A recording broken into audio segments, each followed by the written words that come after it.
Assalamu alaikum wa rahmatullah. Assalam. Wa alaikum Wa assalam. alaikum assalam. Mr. President, you are welcome. Wa alaikum. Thank you very much. Yeah. I'm just giving an overview of the entire global trade mastery, exporting African agriculture. So I told them that you're going to be available, inshallah, and give them more hints with regards to what it's linked to export and import.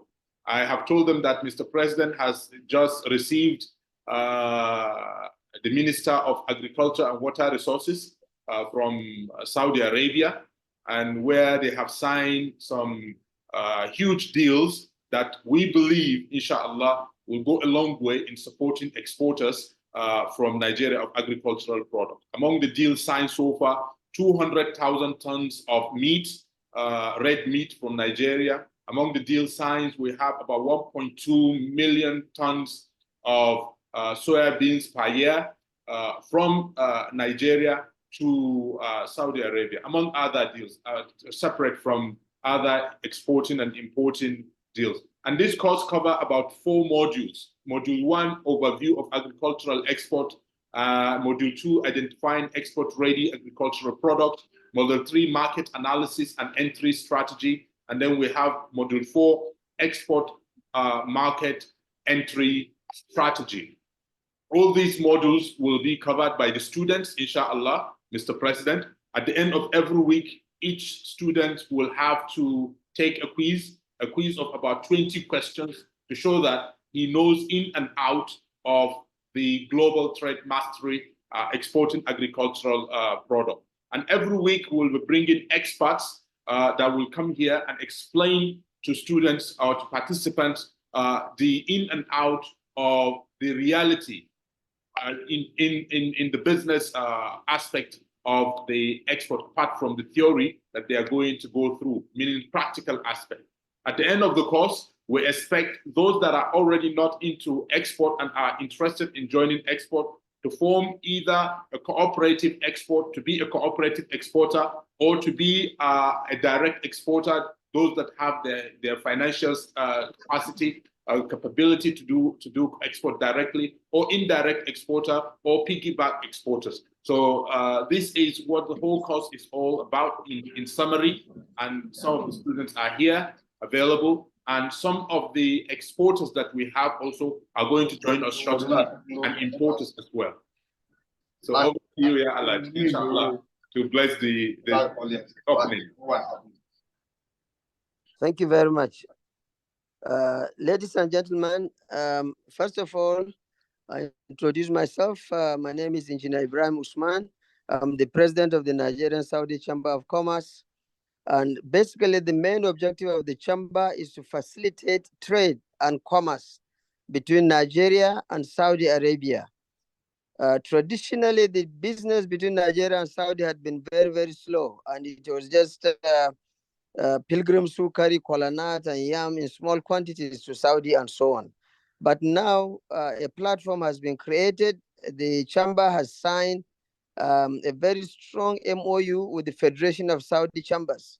The Federation of Saudi Chambers oversees 28 city chambers in Saudi. Therefore, anybody who wants to export has now a huge array of opportunities of different companies to access. And Saudi Arabia traditionally has been importing most of its items, especially agricultural items. And so this is an opportunity for Nigerian businessmen, for Nigerian investors to create and get together either individually as companies or in groups in form of cooperatives, as the organizer had said, to export various agricultural products. These products will include things like grains. When we talk of grains, we are talking of wheat, rice, we are talking of maize, because maize is used primarily not only in feed, but in several other things. And also spices and pasture. Pasture grass is very important for Saudi because they use pasture to feed their cattle and the camels and the sheep. So this is also extremely important. And And Saudi wants to be the #1 producer of chocolate in the world. And they cannot do that without cocoa. So cocoa, for example, and shea butter are extremely important. So ladies and gentlemen, this is a great opportunity for you to learn the trade, because export trade is not something, export-import trade is not something that you just pick on the road. No, you have to know the rudiments. You have to know the rules and regulations. And I am told by the organizer that there will in fact be a session which will create the legal and regulatory requirements for the export and import. So you are welcome. This is a fantastic course, and this is an opportunity for you to know how it is handled. Don't forget that in businesses like this, you must use the banks. And if you're going to use the banks and create letters of credits and so on, you must know the regulations. How do they work? What are required to be able to, when I export something, for the buyer from Saudi to pay me. And the beauty of it also, the chamber will have access to a lot of people who will offtake your products. So it's not just knowing the cost, you must know also where, who and who will buy your products. And these are areas where the chamber could assist you. Thank you very much, gentlemen, and I wish you the best of luck. But as the organizer said, if you don't understand anything, please ask. Thank you very much once more. MashaAllah. Thank you so much. Thank you so much, Mr. President. I really, really appreciate your presence here. And this is, as I made mention to them earlier, these are some of the activities that the chamber has been up and doing to support especially Nigerians, not just to export their goods in bags or in 2 or 3 kilos, no, but to export in commercial quantity and get the real benefit of exporting to Saudi Arabia. Thank you so much, Mr. President. With us here, we have GIA Multipurpose Limited also. He is here. He has exported over 10 containers so far from the start of this export and import. And then, inshallah, zai tofa albarkacin bakin shi dangane da wannan course din in Hausa language da kuma dalilin da yasa dole mu samar da course yanda mutane za su fahimci ainihin menene business din, kamar yadda Mr. President yayi bayani, ya tabbatar da cewa ana da buƙatar mutane su san menene dokoki suka tanadar dangane da abin da ya shafi shiga da fitar da kaya ciki da wajen Najeriya. Insha Allah za mu inviting GIA Multipurpose ya dan ce wani abu dangane da abin da ya shafi export da kuma cost ɗin da muke kokarin gabatarwa. GIA Multipurpose, Alai Gali. Assalamu alaikum warahmatullahi wabarakatuh. Wa alaikum assalam wa rahmatullahi wa barakatuh. Ina yi wa ƴan uwa barka da wannan lokaci, mu ne musu fatan alkhairi. Allah subhanahu wata'ala wannan fafutuka da wannan gudunmawa da ake bayarwa daga Queen Planex, Allah ya saka da alheri. Don wannan abu ne da na ji daɗinsa, wannan abubuwa na ilmantarwa da ci gaba. Duk lokacin da abubuwa aka zo, to akan so a bayyana wa mutane irin yadda yanzu abubuwan suke tafiya. Alhamdulillah, na ji bayanan injiniya, Allah ya saka da alheri. President, Allah ya taimaka, Allah kuma ya biya dukkanin bukatu. Sai dai a haƙuri ban buɗe bidiyo ba saboda wajen da nake ba wannan. Babu komai Alai Gali, babu komai Alai Gali. Okay, to alhamdulillah. Wace shawara alhamdulillah matasa masu kokarin tasowa wanda kuma ga suna sun shiga wannan course suna so su fara su ma? So alhamdulillah, na farko dai abin da nake so in sanar da mutane, dama ce aka samu. Yanzu damar da aka samu ba ƙaramar dama ba ce, sun ɗauki abubuwa masu muhimmanci a kanmu Najeriya, musamman Najeriya. Dan lokacin da aka yi maka forum, kamar yadda ka sani dakta, na gaya maka mutanen nan sun zauna da mu, sun hira da mu, sun ɗauke mu masu muhimmanci, kuma sun fahimci dama matsala ce ta sa aka waiwayo mu. Tuntuni suna son mu'amala da mu. To abin da ya kamata, shawarar da zan bayar, yanzu dama ta samu. Ba wai za a yi tunanin abu ne da yanda muka san Saudiya, abu ne shakundum. duk yanda kake tunani Saudiya ita ce uwa a Khalid. Duk abin da za ka zo da shi to kusan suna buƙatar sa over. Abin da suka fi rakkazawa a kai shine su komai suna da tsari, suna amfani da high class. Duk wani abu da za a iya kasance abu ne mai inganci mai kyau. Duk abin da za ka bayar sun fi rakkaza a wannan kuɗi ba damuwarsu ba ne. Sannan kuma ya zama si'irin tana munafis. Si'irin munafis abin da suke nufi shine ya zama duk yanda ake tafiya farashi ya zama ba farashi mai tsauri ba. Don su suna da control price. Competitive price, inshallah. Yawwa, competitive price. Kar ka zo wannan ya zo da shi, wannan ya zo da shi, kai tunanin yadda za ka sayar. Su suna da tsarin jumla. Idan abu a dunkule za ka sai da shi ga tsarin su. Dan abu suke tafiya da shi a system, ba abu bane suke tafiya da shi harigido. Sannan ya kasance kayanka za ka zo da farko idan za ka yi ma'amala da kamfanin da za ka yi ma'amala, sai ka ɗauko masa sample ɗin nan da ka ɗauko ka basu, to fa za su ajiye shi ne, suna da ƙa'idoji, za su ajiye shi a wajensu. Idan ka kawo kayan ko ya kai kwantena 10, za su buɗe su muƙarana da wannan sample ɗin da ka basu.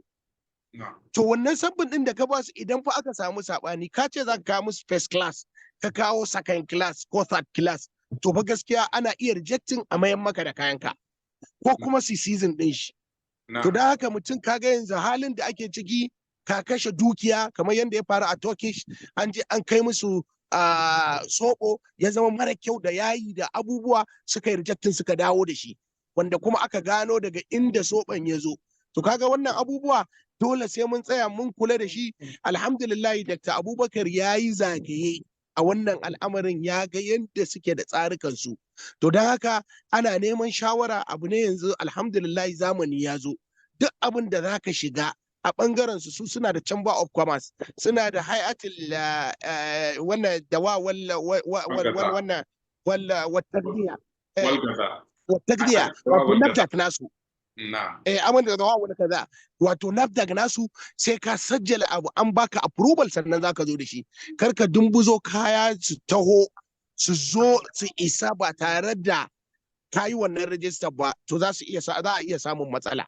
Sannan kuma abin da ka yi rijista a kansa, to shi suke son sa. Kamar yanzu bari mu ba mu misalin kashu kaga abu ne da akwai shi a ɓararre wanda aka yi processing ɗinsa, akwai wanda ba yi processing ɗinsa ba. Kowanne suna iya ba da damar a yi tasdilinsa a yi rijistarsa. Kowanne za a baka damar ka yi rijistarsa, amma in ka kawo wanda yake process one, sai kuma ka zo da wanda ba process ba, to ba za su karba ba. To da haka duk wannan abubuwa in dai ana tafiya, insha Allahu za a ba da shawarwari, kuma akwai arziki a ciki, akwai ci gaba. Saboda hanyar da suke samun kayan an samu matsaloli, hanyar Misira ne da hanyar Sudan. To yanzu gaskiya totally sun samu matsala, wanda sun tura da wannan wakilansu sun zo Najeriya sun haɗu da president, kowa ya gani, an sassa an gani yadda ya karɓe su, kuma suka yi bayanin irin yadda suke son su haɗa mu'amala da mu. Sun fahimci duk abubuwan da yake Afirka kusan na Najeriya yana da inganci. In ka ga ha'inci, to mutanen ne suka yi, amma sun tabbatar da kayanmu. Mun zo da baki sun je sun gagga abubuwa, sun ji daɗinsa, kuma sun yi maraba da al'amarin, amma suna jan kunnen mu da kar mu zo da abu da ya saba wa ƙungiya wannan ɗinsu ƙasarsu. Da haka nake kiran 'yan uwa, wannan dama ce ta samu samari da su kansu manya, da za a haɗu ƙarfi da ƙarfe a ba da gudunmawa a wannan ɓangaren. Kuma akwai alkhairi. Allah subhanahu wa ta'ala ya sa mu shiga a sa'a, ya kuma taimake mu, ya ba mu nasara daga GIA Multipurpose Limited Kano. Allah ya saka da alkhairi. Wassalamu alaikum wa rahmatullahi wa barakatuh. Jazakumullahu khair. Thank you so much. Insha Allah za mu tsaya a haka. In Allah ya yarda, idan akwai masu ɗan tambayoyi za su iya tambayoyi, insha Allah. Sai kuma da kofa a shiga course, a kammala na wannan satin, a yi quiz ɗin da ya kamata. Insha Allah sati mai zuwa akwai baya wanda zai zo, ya ba da haƙuri daga Saudi Arabia, zai zo, wanda su ne suke karɓan dukkanin kayayyaki, inda na gona ne su ne suke siya a nan Riyadh. Kuma akwai bias a nan Jidda, wanda su ma mun san su. In Allah ya yarda, za a haɗa ƙarfi da ƙarfe duk masu ƙoƙari a irin wannan harka, kuma mutane masu gaskiya, masu aminci, insha Allah akwai irin su GIA suna nan, akwai irin su Easy Export suna nan, akwai irin su Peace Planet namu su ma duk suna nan daga Nigeria wanda za su tantance duk irin waɗannan mutane kuma su saka su cikin wannan tafiya insha Allah. Akwai taimako sosai wanda muke so mu bayar na waɗanda muka ga hazikai ne a wannan course din kuma suna yi tsakani da Allah sun yi kowane part na wannan course. Insha Allah duk mai tambaya zai iya forwarding din tambayar shi saboda due to time zuwa next week za mu ƙara inviting din wasu experts din wanda za su zo insha Allah su ma su ba ku tasu gudunmawar in Allah ya yarda. Muna muku fatan alkhairi. Jazakumullahu alf khair. Thank you so much for coming. Subhanakallahumma wa bihamdik. Nashhadu an la ilaha illa ant nastaghfiruka wa natubu ilayk.